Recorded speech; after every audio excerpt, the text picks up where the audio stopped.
Welcome to this explainer. Right now, headlines around the world are absolutely buzzing with a major global economic development. We're talking about the Trump administration's decision to impose new tariffs on Indian exports. It's a massive shift in international trade policy, and we are going to break down exactly what it means. And we're not just looking at the global economy up in the clouds, we're going to look at what this means for businesses and workers right down on the ground. So, will these new tariffs hurt India, or could they actually create some unexpected opportunities? That is the central mystery we're solving today. Now, it sounds pretty straightforward, right? I mean, tariffs usually mean economic trouble. But as you know, global trade is incredibly complex. It's like a giant puzzle. In this explainer, we're going to take a journey together. We'll examine the specific mechanics of these new taxes, zoom in on the details, and then pull all the way back to survey the massive geopolitical chessboard. Stick with me because the answer to this question might actually surprise you. Let's start with the hard facts of the breaking news. The United States has introduced new tariffs ranging from 10% to 12.5% on imports from several countries, and that includes India. These new measures are part of a much broader strategy that's focused heavily on supply chain compliance and trade practices. Basically, they're effectively replacing some older tariff programs that got all tied up in U.S. legal challenges. For India specifically, this means a really large share of their exports to the U.S. are now getting hit with a brand new additional 10% levy. Okay, let's dive into this and look at the actual mechanics. We all know a tariff acts as a border tax, but the intent here is heavily strategic. It's designed to fundamentally change the math for the buyer.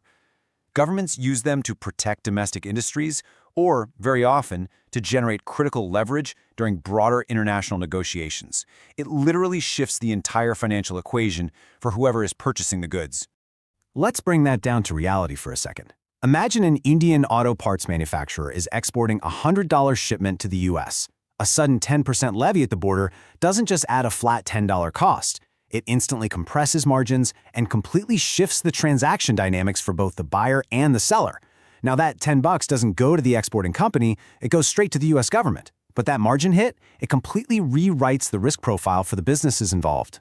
And you can probably guess this triggers a very clear, logical chain reaction. First off, imported products immediately become more expensive for the American buyer. Because that acquisition cost goes up, step 2 kicks in. Overall demand for those specific products may start to decline. People just buy less when things cost more. And finally, step 3, the exporting country, in this case India, risks losing its competitive edge against other countries that might not be facing that exact same financial friction. It's a classic strategic move utilized by importing nations to shield domestic businesses from foreign competition, or, to gain that essential leverage at the negotiation table. Stepping back for a minute to look at the broader U.S.-India trade balance reveals exactly why this policy change commands such intense global attention. We are talking about one of the world's most critical economic relationships. On side A, we see what India sells to American consumers and businesses. We're talking massive quantities of textiles, pharmaceuticals, engineering products, chemicals, and tech services. But then look at side B. India is a huge buyer of American energy, defense equipment, agricultural products, and technology. When you disrupt a two-way street with this much high-value traffic, the economic tremors are felt worldwide. So where do those tremors hit first? Let's look at 3 ground-level sectors feeling the immediate heat, starting with the textile and apparel industry. This sector is an absolute engine for India's economy. But with an additional 10% tariff, Indian garments and fabrics suddenly risk becoming noticeably more expensive in the American market. Industry groups are already sounding the alarm, warning that this could severely erode their competitive edge against rival garment exporters from other nations. Moving right along to our second heavily impacted area, manufacturing exports. This covers a huge range of things: engineering goods, industrial products, heavy machinery.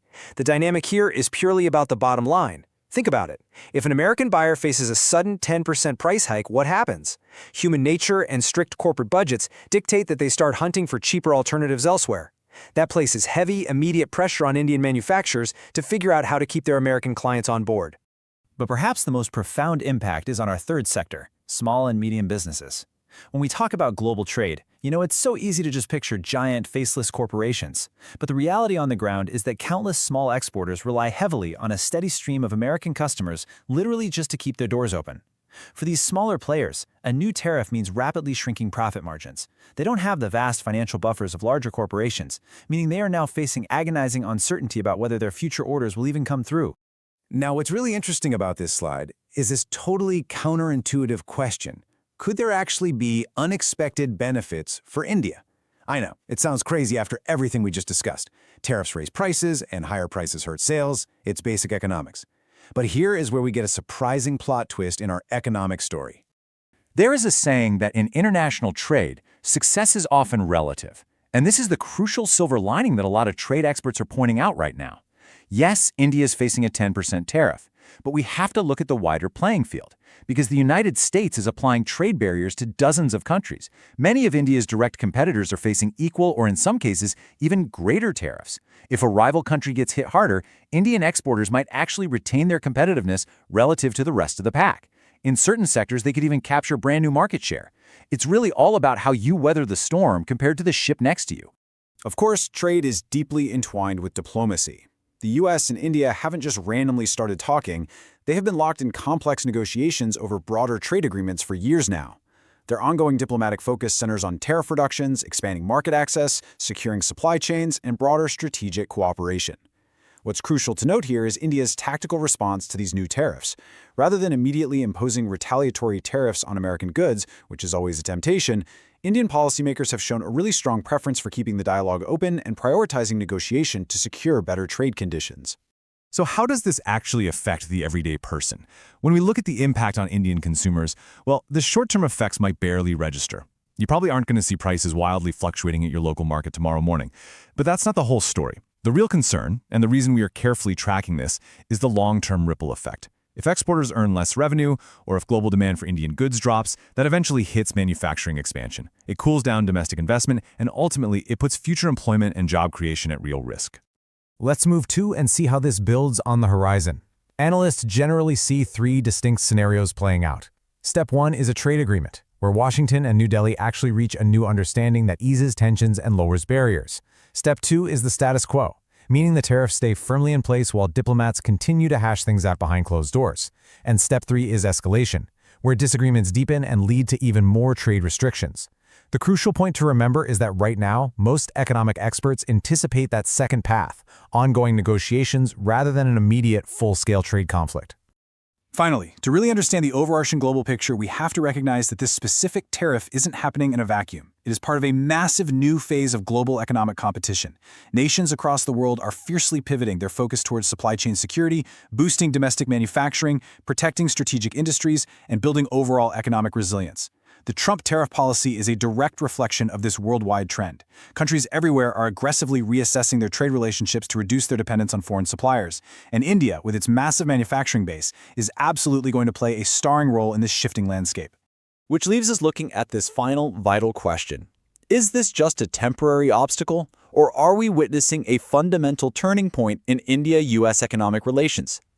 The coming months of negotiations will definitely give us the answer.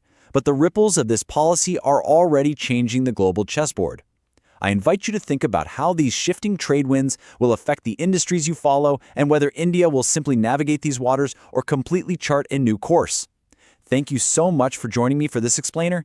Keep asking questions, and I'll see you next time as we decode the next big shift.